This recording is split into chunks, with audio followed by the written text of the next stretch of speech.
Welcome to Predator Minute, the podcast that breaks down the 1987 action sci-fi classic Predator 1 minute at a time. I'm John Zabriskie. And I'm Jeff Glover. And today we're talking minute 58 of Predator. Minute 58 opens with Mac saying... with Mac saying jungle, and it ends with, we believe, Dylan yelling... Mac! Mac! Mac! Mac! We think it's Dylan. Dylan! Little voice crack there. Dylan. Yeah. Dylan! But we're not sure. It's in the Mac ground, if you will. Good God, that's great. Yeah. The Mac ground. In the Mac ground. Mac. We don't know. We'll break down that part, but there's lots of yelling and it's dark and there's quick cutting happening and people are shouting. And it's a stark contrast to how this minute begins. So, Jeff, do you want to take us through how this minute is beginning? Sure. It is a tale of 2 minutes. It's a tale of 30 seconds, isn't it?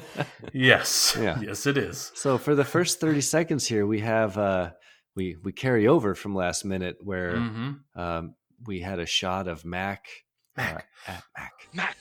at night on his watch post, holding his weapon, and he started his little monologue. And so here in the beginning of this minute, we get the rest of that monologue and its conclusion. And he's reminiscing about his boy Blaine. He's kind of talking to himself. Do you get the feeling he's losing it a little bit? We talked about this a little last minute, but he's starting to he seems a little unhinged in his monologue here. Yeah, I don't know how common it is for people to talk to themselves that often, but he is going through a big transition here, like you're saying. Maybe he's starting to lose it, and the way I take it is that he's reflecting on the good times, and then he's pivoting into revenge mode, into just maniacal revenge mode. But all the same, he's still going to talk to himself.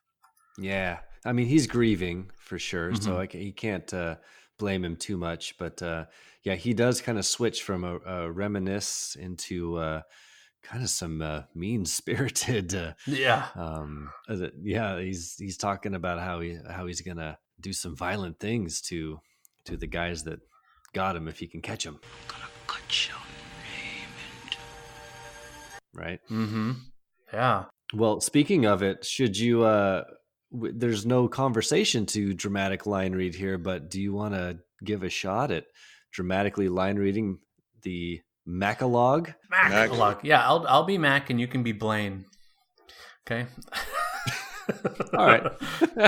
Because the way I picture the scene, I kind of picture Blaine as being like by him, like at his feet, even though you don't see the body bag. Oh, right. I would just totally. I wouldn't put it past Mac to have Blaine at his feet, just his body zipped up there, like he's gonna guard him as long as he can and as long as he has energy.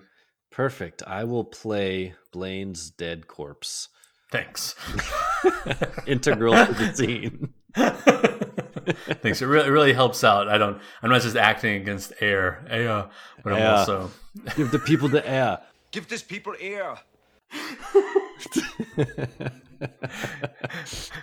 You got what you want. Give the people the air. Give the people the air. Give this people air. Okay, here we go. I'm just gonna take it from the top where he ended the last minute. Right. Okay. I'm gonna work really hard at my role. Thanks for clearing your throat for that, Blaine. You like that? All right. Here we are again, bro. Just you and me. Same kind of moon, same kind of jungle. Real number 10 tonight, remember? Whole platoon, 32 men, chopped into meat. We walk out, just you and me. Nobody else. Right on top of. Not a scratch. Not a fucking scratch.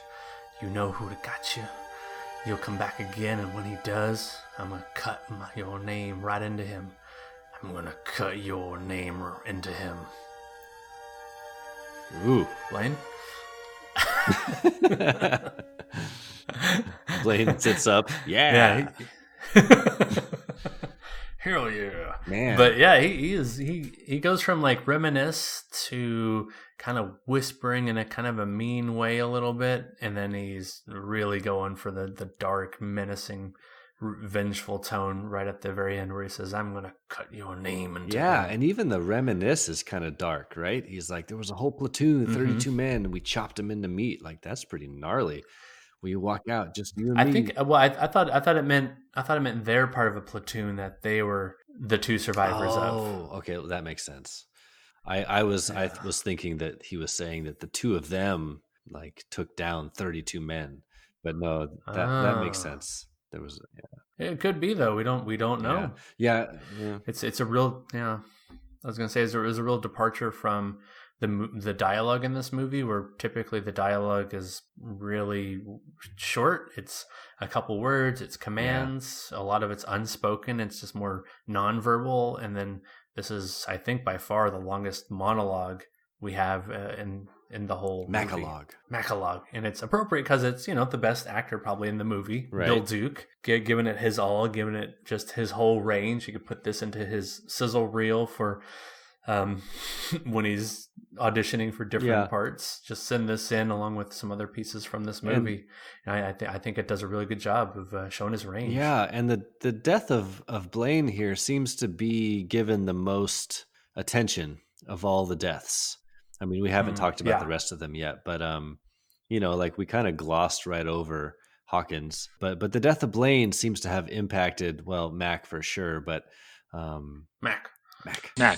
They're giving this death in the team the most attention, it feels like, and we're really getting a window into Mac's psyche here, and this, losing his best friend along with the unexplained supernatural phenomenon that's occurring is going to, as we'll see, start to take its toll on Mac's sanity here. So, something else that is going on in the background is the song Goodbye. It's that long, sad horn playing. It's reminiscent of the song Fanfare for the Common Man, and Alan Silvestri appropriated that and turned it into the Goodbye song for this. Right. This is the same one that played earlier, correct? Yeah, it played earlier when he gave Blaine his flask. And here it's cut short as soon as he goes into the mean mode. The soundtrack changes and it switches to that grim, serious discovery kind of music with strings, those high strings. So it goes from sad horns to the suspenseful strings. Right. I think in a way that has to be telling of, like you're saying, his sanity or his eventual lack of his sanity. Yeah. And we kind of, in his monologue, it kind of harkens back to, he talks about back. He talks about not a scratch, not a fucking scratch. Mm-hmm. Kind of makes you think about the scene earlier when they fired up the jungle and they hit nothing. We hit nothing. Not a scratch. We hit nothing. Not a scratch, not a fucking scratch. Yeah, that's how he explained it to Dylan in the previous minute or 2 minutes ago, where he says nothing, and he says like nothing could have survived that. Nothing on this earth could have lived.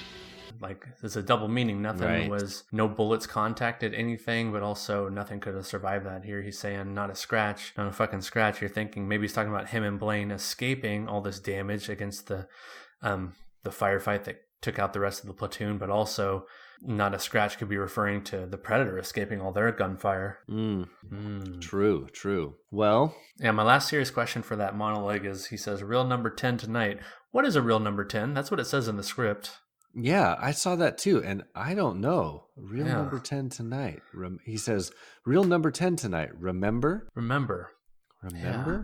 I don't know. Listeners out there, if you have any insight onto what that means, please shoot us a note. Real number 10 tonight, remember?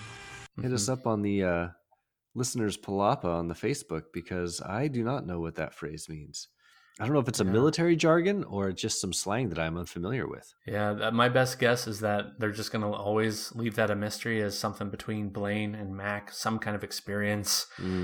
Maybe they had like a really rough night and it was like, oh, number 10 like is really rough on a scale of 1 to 10. Or maybe it's just like 10 is like the Big Mac and fries, like a number 10, on the McDonald's menu. It's like, right. This is like a bunch of hamburger around here. It's just like a Big Mac. Big Mac. Oh, I didn't even think about that. Oh, Although I think back in 1987, they did not have Mac. I don't think they had the numbered menus yet. Right. So real number 10. Yeah. Maybe it just Real means number that, number 10, like I would think number 10, like it's a 10, like it's the best. Real number 10 night, remember? But that doesn't quite make sense either. Not at all. Like he's not in the best situation. Yeah. It's like a terrible I situation. don't know. Yeah. Huh. I have to ponder that. Maybe it'll come to us later. Yeah. Maybe. Maybe. Oh, I just realized what number 10 is. I don't know. We'll see. He's like, excuse me, I'm going to go have a real number 2. Remember? Remember? Trying to forget it. Come on. Maybe it's not just a number 2, it's a number 10. I can't wait till the shift is over. Remember? Gross. Poop jokes. Poop jokes. Love it. Well, on that note, should we shift over? Second half of the minute, we get a little action here, right? Yeah, we do. We're due for some action. It's been a few minutes, and the rule of action movies, along other genres of movies, is that you keep it fresh by peppering in the action or whatever makes that genre famous. So you're not just having long segments of non-action or non-genre specific things. Right. So what breaks Mac's monologue here is a little twig snap, right? Yep. And classic twig snapping. Classic. And he kind of snaps his head to his left. Snap. And then we look over and we see Billy, who's sleeping on his back like a boss, and kind of slowly opens his eyes and lifts his head up. And he also realizes there's been a disturbance. Cut back to Mac, who lowers his weapon, and then we get some explosions. Oh yeah! Boom. And it is this. Yeah, these next few seconds, starting with the explosion and going all the way through the end of the minute, I'm sure is meant to be confusing. So it is hard to parse out exactly what happens, but I know for sure a flare eventually goes into the sky, but that's all I know action-wise. Otherwise, I know kind of who's saying what and most of what they're saying. But if you're to ask me, like, what exactly is happening these next few seconds, we can. It's hard to tell. It's hard to tell. And these are like little, I don't want to say booby traps, but little like flares that they've set as like on tripwires or whatever to alert them. Is that correct? Yeah. These if you remember a few minutes ago, that's what Mac was saying a few minutes ago. He was saying, I set up all these mines, booby traps, frags, he said. I remember that. Yeah. I remember not really understanding like how you'd set up a frag other than something pulls out the pin and then explodes, which seems like terribly dangerous, like compared to like a flare or a mine that you can aim somewhere. Right. So some of these flares go off and we get a nice like 4th of July-esque shower of sparks. Yeah.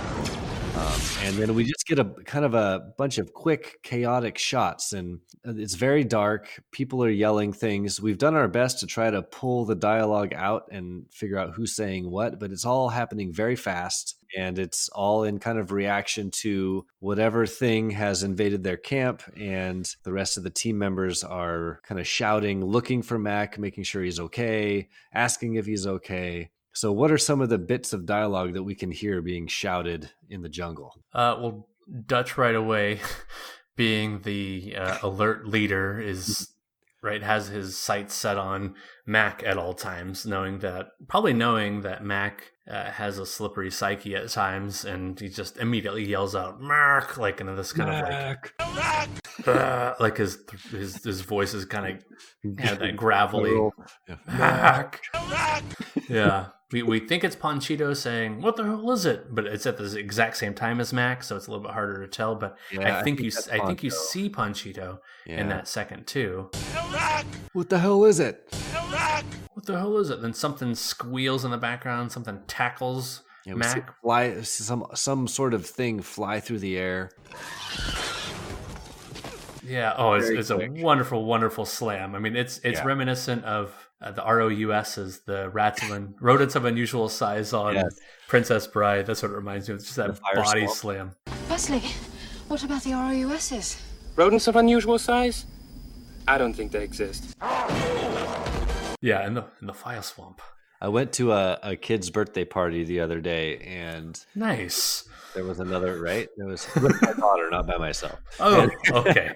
There was another dad there, and he was wearing a T-shirt, and it looked like a college style T-shirt that would have the name of the college and like a logo underneath it, and then the mascot and the underneath that, right? And it said University of Fire Swamp, and then it had like a picture of a rodent, and underneath that it was like ROUSs. I was like, yes. I don't think they exist. That's awesome. I'm gonna come hang out with you. That's perfect. You could totally cut in this body slam into that movie, just right when it has Mac up in the air. That is like a wrestler-esque slam, and later on, if we find out corners, what's that? It looks like he's flying off the corner of the, what do they call it? The rail of the rail. The rail. Bungee cord. No, I don't really know. The top rope. Yeah. The turnbuckle. Yeah, or when they jump off the post and do a body slam, like.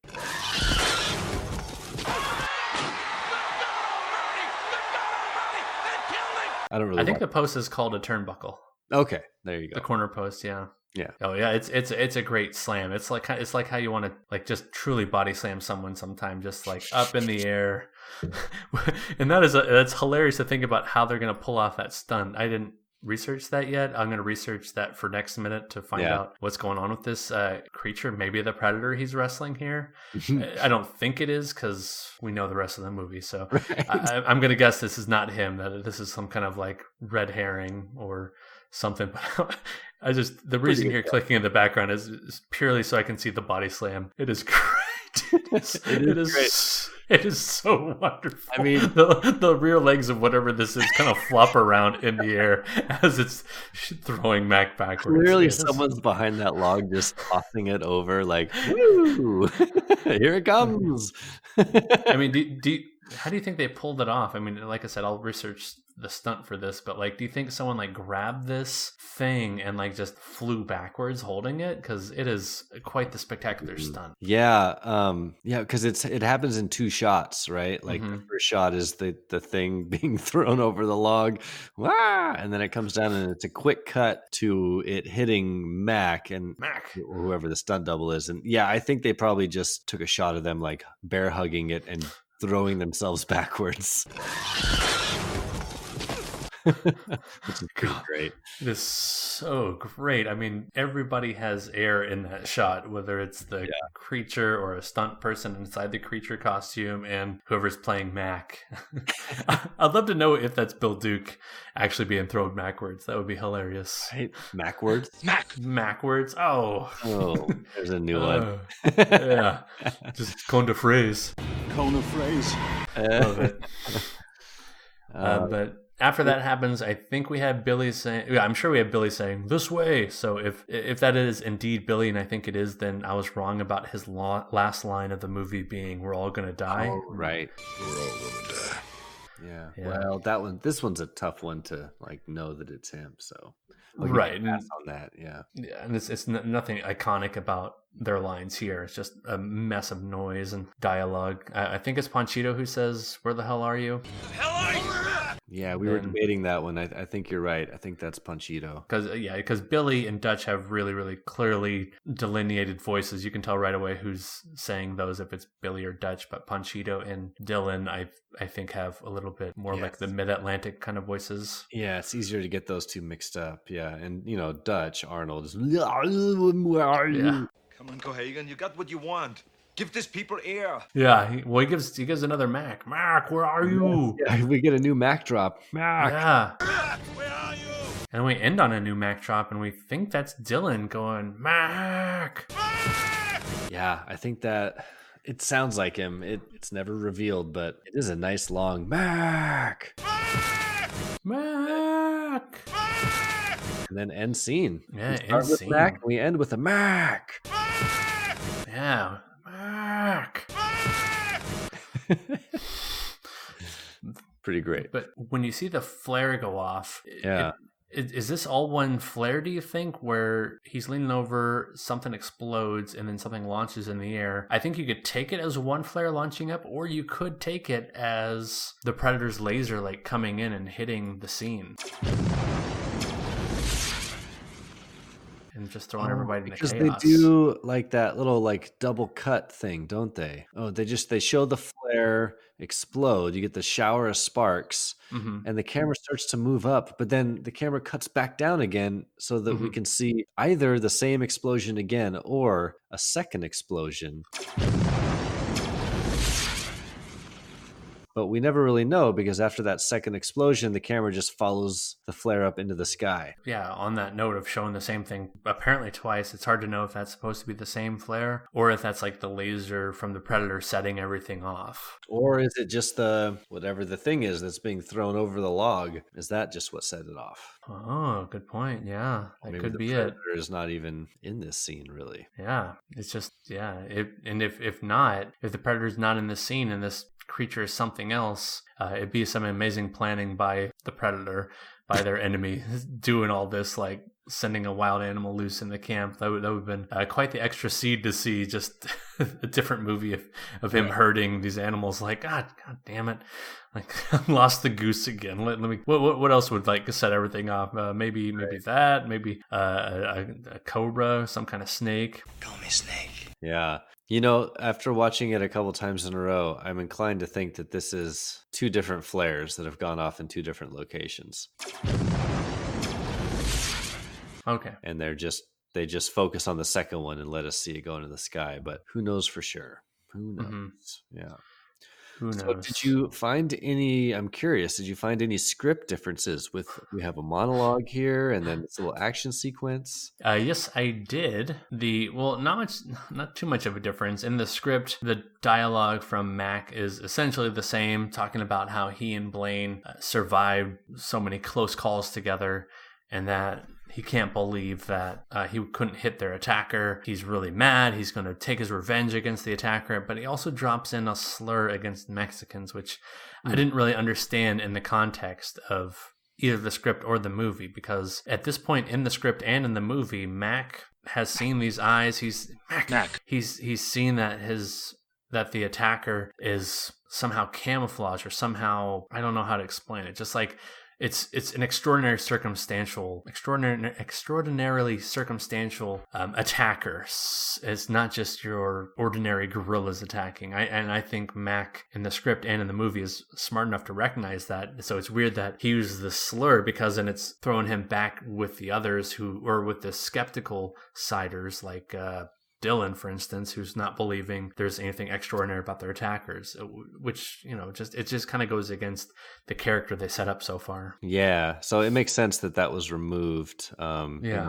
Slur aside, it doesn't quite fit with where Mac is right now with his mental state and what he thinks is happening in the jungle. So yeah, it is a good a good omission, good revision. For sure. I think the last thing I have for the minute is that at the very end, when it's going through the attack scene, whatever's attacking the team right now, they do some good action. What is the word? They do some good action soundtracking here with some more high strings, but it's more like actiony high strings, which at the very, very end, second 57, 58, 59, it really starts to remind me of like Star Wars kind of action music, that John Williams flair of strings. You'd have to listen to it a couple times, just that last little bit. And you get like the stinger of the dun, dun, dun, to really kind of throw the dramatic flair in there and build the suspense. Dun, dun.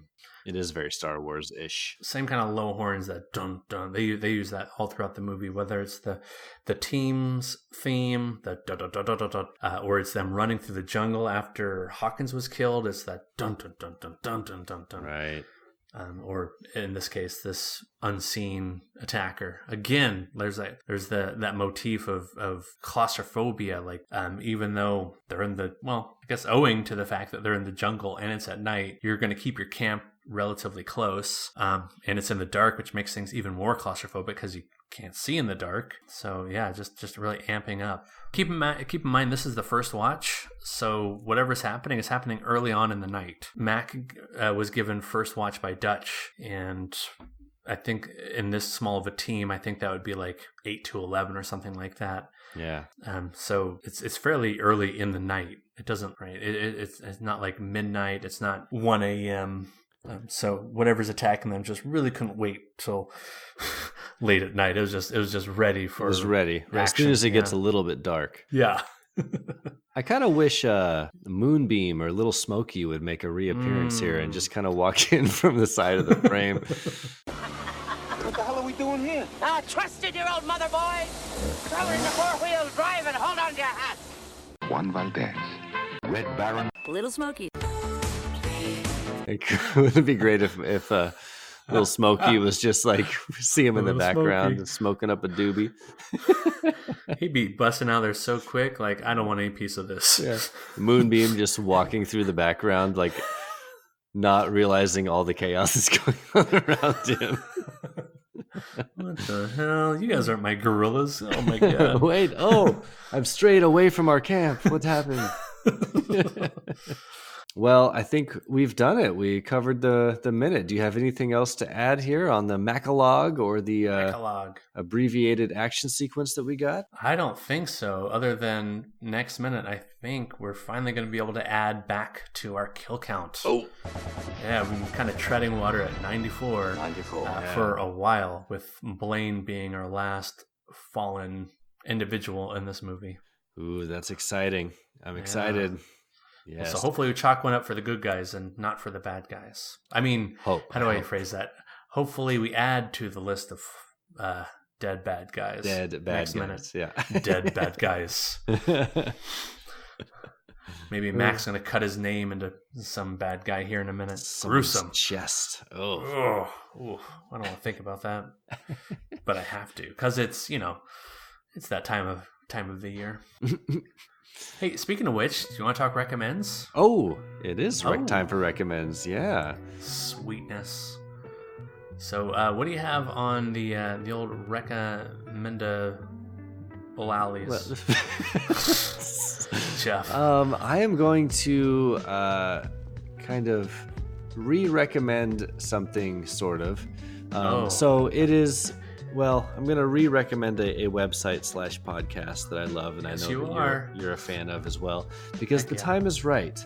We are recording this on, what's the date today? October 2nd. And this will come back, this will be coming out, I think, right in the middle of the month. So look for like the 12th or 13th, maybe. But when you're listening to this, it's most likely going to be smack dab in the middle of October. Smack. October is one of my favorite months because I love Halloween, and as a horror fan, it gives me an excuse to spend the month finding scary movies and horror movies that I want to revisit or watch for the first time. And there is another website/podcast out there that shares my enthusiasm for this season in such a way that I have to recommend going to the website fthismovie.com or checking out the podcast F This Movie. And they celebrate October. They call it hashtag Scary Movie Month. You can find that on Twitter as well. And they just celebrate horror and scary movies all month long. They have lots of content on their website. And they also have, normally they release one podcast a week. And during October of every month, they always release a handful of bonus episodes, including a commentary for a fun /silly /bad horror film where they all sit around and provide a humorous commentary. So they just dropped that a couple days ago, and this year it's for the early 90s Stephen King adaptation called Sleepwalkers, which is pretty great and also terrible at the same time. So anyway, if you are a horror fan and want to find a community of people that also love this season, check out fthismovie.com right now. There's all sorts of great content, and look for those podcast drops. Sweet. So have you watched anything yet for Scary Movie Month? Yesterday or today? Well, last night I started to watch Sleepwalkers and listen to the commentary simultaneously. I had to start doing it after my kids had gone to bed and my wife had gone to bed because she's not as enthusiastic about this season as I am. So I got about halfway through the movie, but the commentary with the guys was really fun. And I will probably finish that up tonight. Awesome. Yeah. I've got a handful of other horror movies I want to watch this month. So, yeah, love October. Awesome. You're going to have to go to the FS movie site then and go make your, 10-word review, 7-word review? Yeah. If you watch a scary movie, you go to their website and you post a 7-word review. Yeah. And if it's good, if it's good or clever or funny or poignant, they will read it on their podcast. Awesome. Have you ever had one read on their podcast? I have not, but I haven't. I admittedly am not great about leaving the reviews. I tend to lurk rather than contribute, but maybe I'll try to fix that this year and throw a couple out there. Well, on that same note, I've found kind of a loophole, a way I could actually participate a little bit in that. And if you've listened to our podcast before, I'm not a huge horror movie fan. I'm pretty easily scared when watching those kind of movies. Yeah. Like running up the stairs afterwards, or like not being in the dark, or alone in a room. No, that's So by and large, scary movies are really not for me. Not your jam. It's okay. Not necessarily my jam. So my loophole to participate in Scary Movie Month is to watch videos from the YouTuber named Dead Meat. I don't know if you've watched those videos yet. No. They're kind of like a body count breakdown for different horror movies. So the videos themselves are like 15 to 20 minutes long. It's a really excellent way to consume these different movies, where the host, James A. Janice, is just enthusiastically going through like the story beats and the plot points, and relishing the kills on both sides. Good guys and bad guys. Great. It's called Dead Meat. It's called Dead Meat, and they do an excellent job. A lot of production value goes into it, and like I said, the host is super enthusiastic, and he's what makes it. And it's a good way to and I've watched quite a few of their videos. It's a great way to take on some of those scarier movies that I wouldn't normally watch full length, but I'll gladly watch like a 15 to 20 minute summary breakdown. Beat by beat. And it's a good little YouTuber. So Dead Meat. Oh man, I am hitting the subscribe button right now. There it is. Good. Boom. Oh, that's awesome. I love finding new good horror movie YouTube content because it's very mixed. There's a very mixed bag out there, and it's hard to wade through all the junk. So if I find something good, I love like a good enthusiastic horror movie reviewer on YouTube. But they're kind of hard to come by sometimes. Sometimes they're just crap. There's speaking of which, there's another YouTuber out there that does the same thing, but doesn't exclusively do horror, but does a lot of horror, but also just does like quote unquote bad movies. And the name of the channel is Good Bad Flicks. Ooh. And there's a lot of production value in his videos as well.